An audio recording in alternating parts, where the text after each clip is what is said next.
What's going on, y'all? Welcome to episode 12 of Marshall Time. Playoffs, we slowly coming to an end, bro. The Western Conference is all set. We have our champion, the Denver Nuggets, taking quick work, quick work of the Lakers.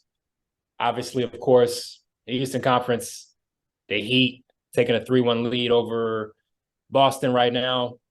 We'll see how that happens. Game 5 is tomorrow, Thursday in Boston. So if they win that one, it might get interesting. So we'll talk more about that series. But first and foremost, let's talk about the Western Conference.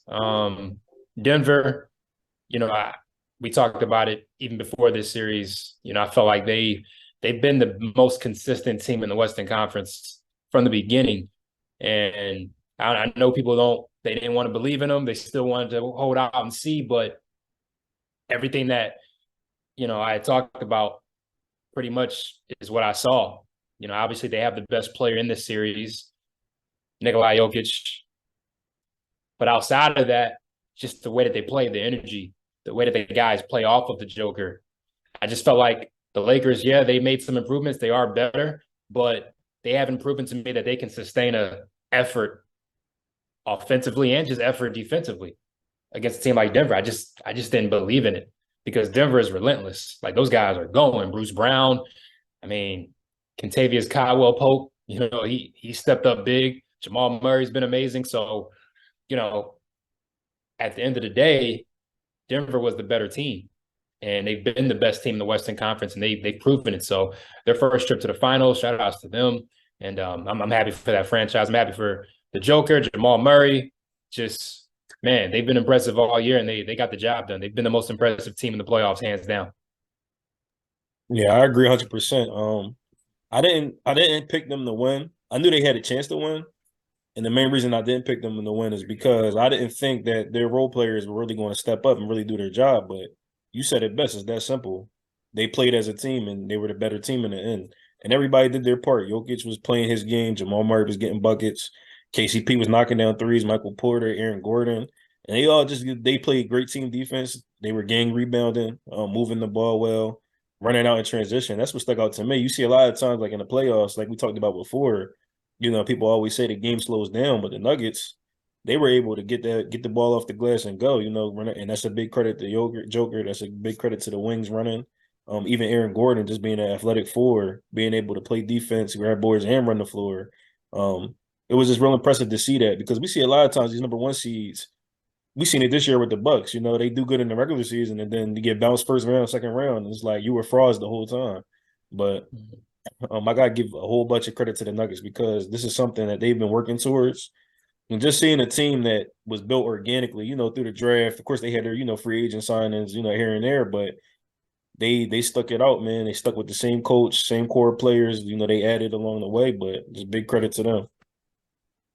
Yeah, just watching them throughout the season, I think it was at the halfway point, I really started to believe in them. Like, okay, it was just a different energy with this team, just the way they played. There was this belief, and I don't know, they just played hard. Every time I watched this team play, it was the same. Like there was no, obviously you're not going to win every night. You may not have your best effort every night as far as putting up numbers, but the effort was always there. The way they played, it was consistent.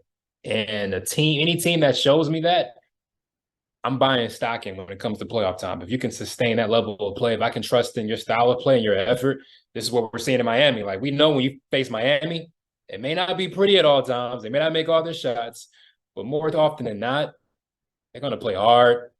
There's going to be a connectivity on defense. Jimmy Butler's going to be attacking. These guys that they've given confidence to off the bench. Bruce Brown. You remember him from Brooklyn. I think it might have been the series against Milwaukee when Milwaukee won the championship. He looked like a guy that really didn't want to shoot the ball. He really didn't have confidence in his skills. And so to see his evolution as a player, he's been huge. For Denver to say, okay, we can get a KCP, he can add that veteran leadership, some shooting to us. And so, Denver is showing you that, like you said, building it organically, having a system, having guys that can buy into the system and seeing guys that, okay, Aaron Gordon, he was a lottery pick in Orlando.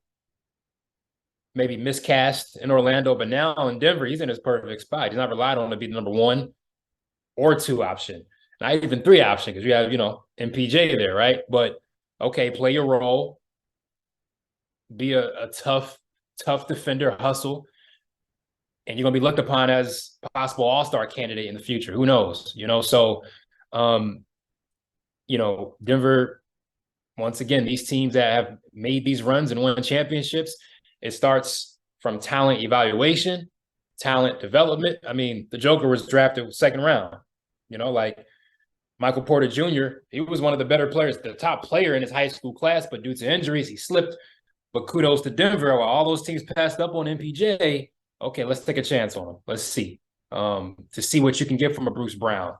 I like Christian Braun, their rookie from Kansas. I think he's going to be a player. He's even, he's gotten spot minutes throughout these playoffs. So I think Denver is going to be around. They got some guys. I mean, look, even if it comes to it, I'm not saying, it's going to happen, but they have guys like a Reggie Jackson, Ish Smith, proven veterans who in certain moments can give you big buckets or create if it came down to that, right? And so I think Denver, they're in a perfect position. And kudos to them, and they swept the Lakers. There's nothing you can say. Like, they've been the best team all season in the West from the beginning to now, and they proved it. So I don't know if you had anything to say about the Lakers. I mean, we know that's everybody, that's the conversation that no matter the day, they're talking about the Lakers. My only thing about the Lakers is their plan I think the plan was for AD to take over as the number 1 guy, and AD's not built like that. Who have flashes of being that guy, but being that guy entails what LeBron did the other night, being tired, playing these minutes, and balling. There was too many times where AD is just kind of, you don't even realize he's out there. I noticed Tristan Thompson at points in that last game more than AD at that time. So it's all about being a presence and making an impact. And I don't feel AD does that on a consistent enough basis. And physically, he's not reliable either. And so I think that's what it comes down to for the Lakers. LeBron's 38. He shouldn't be that number 1 guy anymore. Just because he's able to do it doesn't mean he should do it, because obviously his body isn't what it used to be. So I think it comes down to Anthony Davis not being the number 1 guy. I think that's what they expect it to be, and that's just not him. That's my thoughts on the Lakers.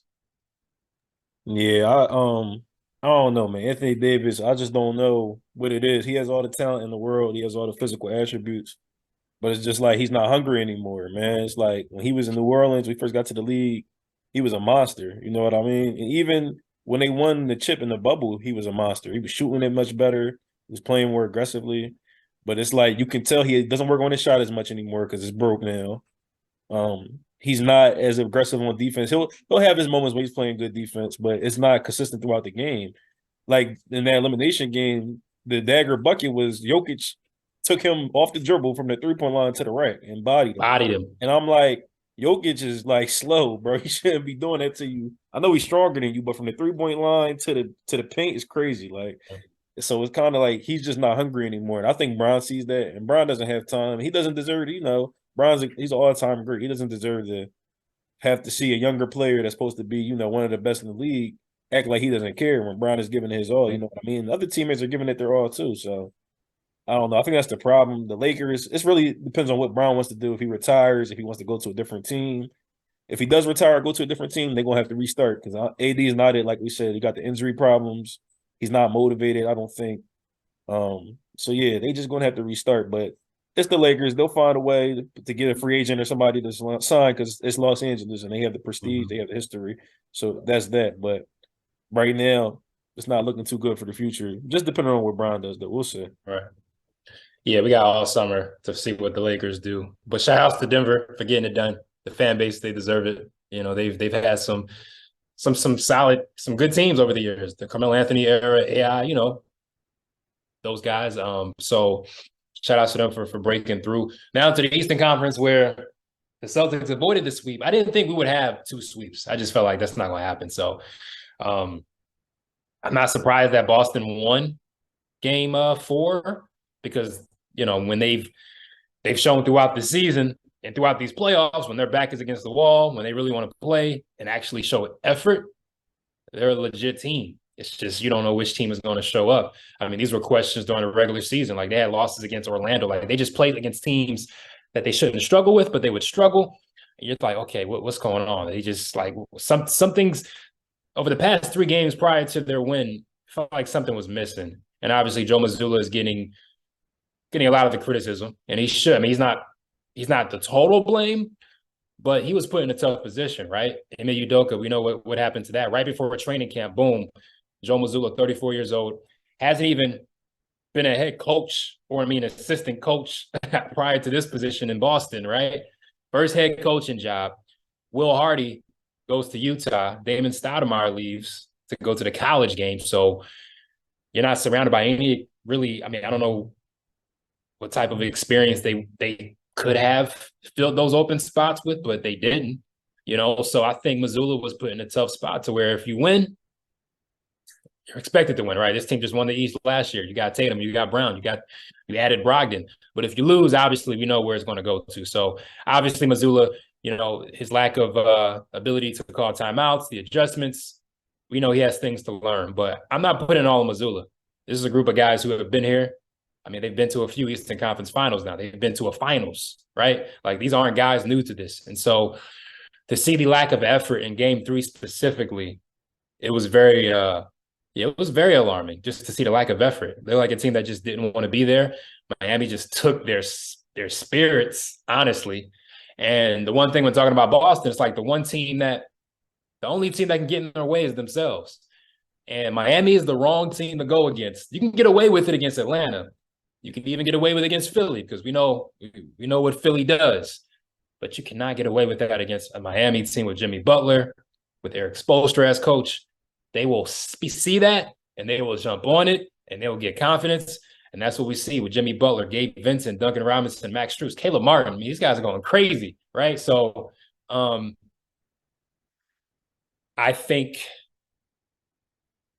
it's just a matter of at this point, obviously Miami has the edge 3-1.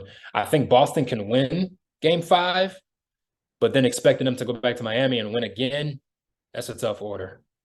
But if it happens, you go back to Boston Monday for game 7, it gets interesting. So I can see a world where Miami closes it out Saturday, but you just don't know which Boston team is going to show up. I mean, you really don't. Which Tatum is going to show up, Jaylen Brown, which Jaylen Brown is going to show up. Like you don't know. So I know what Miami team is going to show up. Whether or not their shots are falling is another story. But I just don't know which Celtics team is going to show up at this point.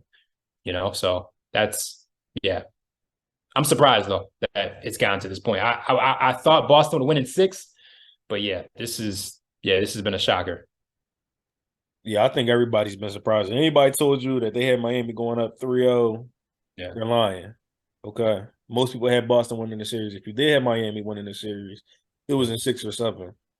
Boston's problem, like we said, it's just been consistency through the whole team. I know a lot of people like to put it on Tatum, but when you look at the numbers, Tatum has been average. He's been getting like 30 almost every game except game 3 in this series. Jaylen Brown hasn't shown up a lot. I'm watching Malcolm Brogdon, who couldn't miss in our series. He's breaking everything in this series. And I'm like, bro, last week you was just killing the Sixers. Now you can't even hit a shot. Same with Al Horford. Same with Marcus Smart.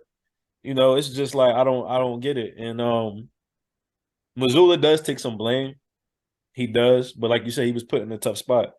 And at the same time, I feel like these players that are on the Celtics, like they were just there last year. They should already know. They should even be hungrier to get back there and want to win. So I don't know. It could be something going on in the locker room. It just may be the chemistry. We know for years they've been trying to split Tatum and Brown up. Maybe that's really something that's starting to grow. We don't really know. But like we said, they have a game, tomorrow. If they can win tomorrow, I think it's interesting if they win tomorrow because the truth is Boston's played better on the road than they have home. So if they win at home tomorrow, their chances of winning in Miami are a little bit better than winning at home, as crazy as it may seem, because they just play better on the road for some reason. We just seen them blow Miami out last night on the road.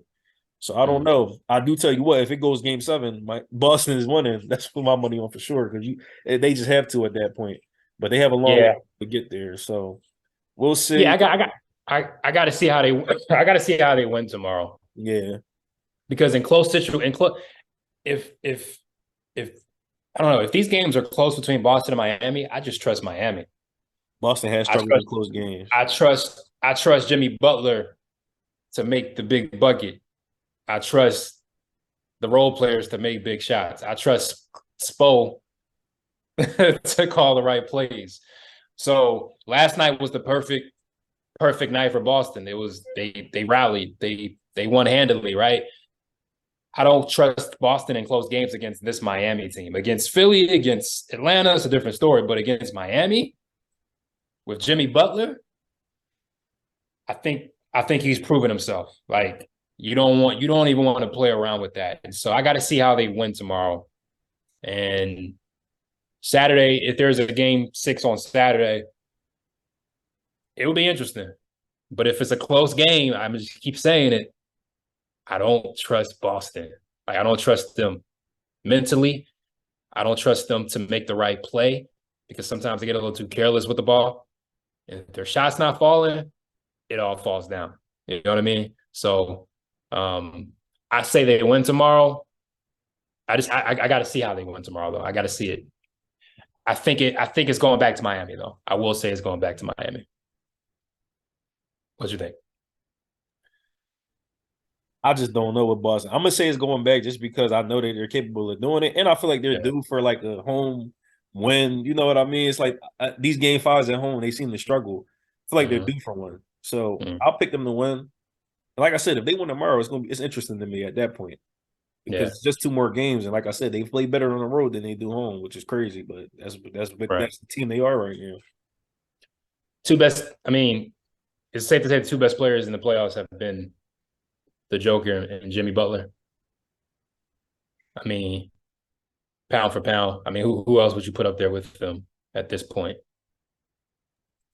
Um, I I mean, would say Booker was great. I would say Book. I would say Book. I would say Book, and I would say Tatum. Book and Tatum. Just because What? Tatum had he's had some great fourth quarters, 50 Yeah, point game 7. Book was doing his thing. I wish Kawhi didn't get hurt because he was killing too before the yeah, injury. And Steph, I mean, Steph had a great playoffs too. They just got he put did. out He did. because his other The teammates thing, didn't step, but he was right up there with everybody else. yeah, the thing with Tatum, he has those quarters where you're like, okay, you know what I'm saying? Like, there's been a couple fourth quarters where he didn't, his presence wasn't out there. So, um, but I think, man, the conversation about Jimmy Butler, we talk about it, playoff Jimmy. And if you've really been watching and paying attention, this isn't a surprise, right?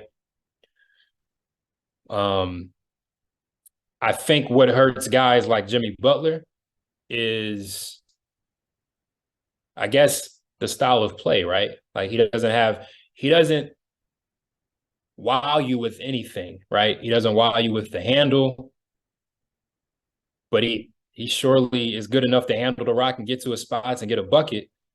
He's not a great shooter, but he's made some great shots in the clutch.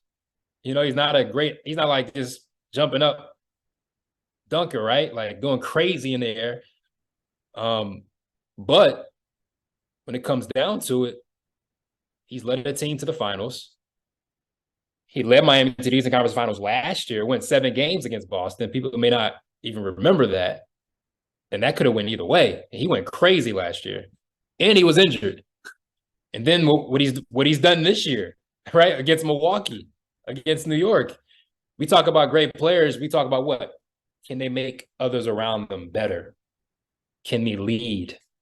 And Jimmy has shown that he's doing that, you know? It's just he's not flashy at any one thing. When it comes down to it, getting a bucket, being efficient, he's elite. And so you got to have that conversation about Jimmy Butler. I mean, he's in that people talk about who's elite, who's not. Like Jimmy Butler to me is elite. Like I see a guy come playoff time that steps up and rises to the occasion. I never have to question it. Raising the level of his teammates, he's elite. Like too many times we talk about it like in basketball, like guys just dribbling for the sake of dribbling, wasting movement. There's no wasted movement with Jimmy Butler. He's getting to his spots. He's getting a bucket, fade away, get you up in the air, boom, contact. Like Like, not too many guys in the league are from that school, right? Like, not too many. He's sort of like a throwback, honestly. And so, to me, if you don't have him in your elite conversation, I don't know what more he has to do. I just don't. And so now I just want to give Jimmy his flowers. He's been doing it for some time now. Just his journey has come up. Junior college, Marquette, late, as a late draft pick in Chicago. I mean, just his come up, coming from a small town in Texas, um, where he's at now. He's elite, man. Elite. He's an elite playoff performer. If you don't want to give him an elite player over like in the playoffs, he's elite. But to me, he's elite. Period. Like I don't want to have any asterisks about it. He's proven to me. Yeah, I think this playoff run did it for me. I've always liked Jimmy. I've always been a Jimmy fan. But it's funny, me and my friends were having this conversation last season, and we were saying, was he a superstar or not? And to me, like superstar, that's such a heavy word. And I wasn't giving Jimmy that superstar title because I feel like he didn't sustain it year round. You know what I mean? Like in a regular Mm-hmm. season, he's not doing what we see in the playoffs. But if you do this every playoffs, it's like, how can I not call you a superstar? And that Buck series, what they did in the Buck series, what he did in the Buck series, did it for me. And just even the thing about him is he gets better every year. Like his game. I'm not even talking about numbers, just his game. Like this year, he's shooting the three better. Even though he's still not a lights out 3-point shooter, he's a better 3-point shooter. You can see it in some of them shots he was hitting in the Bucks, step back threes, fadeaway threes. It's like this ain't a Jimmy Butler that was on the Sixers. Not at all. Because if it was, we would have won. You know what I mean? So he's put in the work. He's definitely a superstar. He's definitely an elite player. So I'm gonna give him his flowers now for sure. I do want to see him get it done. I want to see. I mean, it's gonna be interesting, man, because if he gets a ring, like that's heavy. Because not too many players can say they took a roster like this to the finals and won it. There's not too many players that can say that. Like the last time we seen a player with like a roster that wasn't, all that. Like I'm not saying they're trash, but they weren't all that. Was probably what Dirk in 2011. Mm-hmm. Other than that, everybody's had like that, that other star with them, or a Mm-hmm. couple stars with them. So it's going to be interesting, man. If he does it, that's a great underdog story. But Jimmy, he's just had a great story, period. Like you said, from his childhood to where he's at now. So I'm super happy for him. We talk about the Joker too. I mentioned I felt like he was more deserving of MVP this year than last year. I think I may have said that in the previous show. I thought Embiid should have got it this year. I thought with what Denver was doing this year, and I don't know, there was just something clicked for Denver. And I felt like Joker raised it to another level too, as did Joel. But I felt like last year I would have gave it to Embiid. And to me, if any year Joker deserved it, it was this year, no doubt. But to me, I mean, look, he has to be top five, right? And honestly, you really want to talk about it, I'm not mad if you say top three. If you're talking about how he impacts the game, not too many guys are the shot clock going down, fading away, Dirk style, one leg up, Larry Bird over the head, 3-pointer, making it routine. Like not many guys are creating just the angles with which he's making these passes. It's routine, and it's not too many guys doing that. So I don't think there's not five guys in this league better than the Joker. And honestly, this playoff run, we got to talk about top three for him. We have to. I'm gonna be all the way Triple honest. double. He's top three. I'm gonna be all the way honest. He looks like the best in the world right now. Yeah. If we're being truthful, if you're talking about just from a basketball standpoint, not athleticism, not Mm-hmm. flashiness, just what he does at the center position, right? And how he impacts winning. Mm-hmm. He impacts winning better than anybody else right now. And that's just the fact. Like, and the one thing I'll say, and I want to see it in the finals too, his defense has improved a lot. Because that was Mm-hmm. always my thing with him. I felt like his defense Mm-hmm. wasn't that great. And even in regular season, we've seen stretches where they're losing because he's not providing no rim protection. But in that Lakers series, he was playing some great defense on AD too. He was playing some great defense in the paint. He was locking down. He had great defensive stops. So now that he's improved on defense and he's proven it in the playoffs on the big stage, it's really no knock you can give to him. And it's like he's doing everything else. You know, he's pushing the ball, he's passing the ball, he's shooting. Um, I I don't know. He's playing like the best right now. His team is, doing great. I'm not gonna say he's the best in the league just because he still hasn't won it yet, but he's playing like the best right now. I mean, that's just what it is. He's definitely an elite player right now. I don't see how you could argue otherwise. Yeah, I mean, I mean, what he's doing without you talk about the elite athleticism, the quickness, and he just dominates. You know what I mean? Like he's just a skillful player, and just to watch it, it's beautiful. I enjoy watching it, personally. And so, not too many guys are impacting the game. Not too many guys are just, just how he creates. You talk about creators out there on the court. As far as at the center position,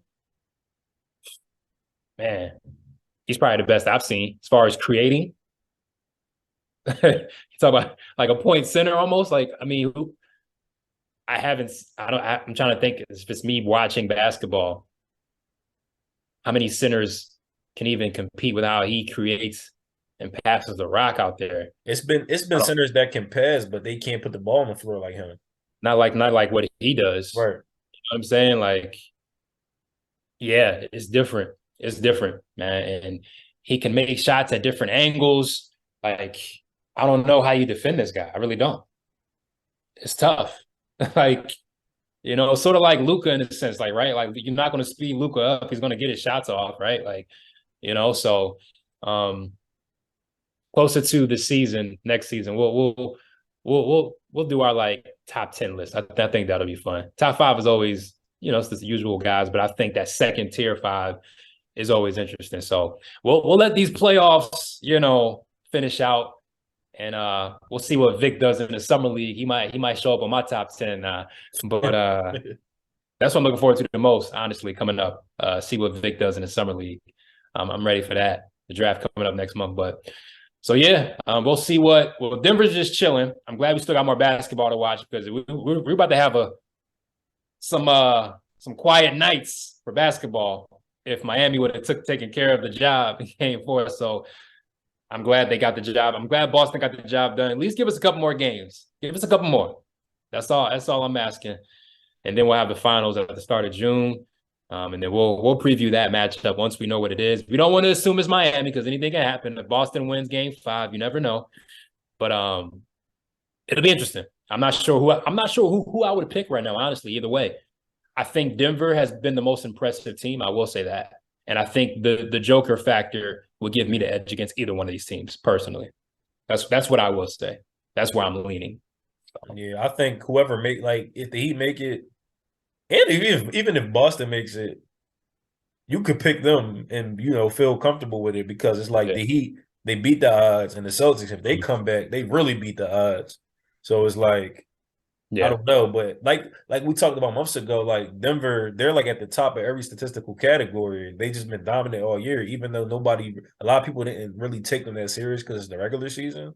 Mm-hmm. They're proving it in the playoffs. So now it's like, what else can you say? So sometimes you just got to believe your eyes. Yeah. When you watch a team, that's my policy come March Madness. Believe your eyes. If I watch a few teams, like these are the teams that I feel like are the best, regardless of matchup. Like they're going to be able to exploit anything. Like these are the best teams that I see, and so you just got to believe, trust your eyes. Like so that's what I see with Denver. But we'll see how Boston or Miami finishes it out. We'll see. All right, y'all. It's episode 12. Y'all enjoy game 5, and maybe we'll have a finals preview to talk about next time. Well, we would because game 7 will be Monday. So yeah, by the time we're back on, we'll have our matchup: Denver versus Miami, or Denver versus Boston. So we'll see. Make sure to subscribe, like us on YouTube. And we'll see y'all next week. Peace out.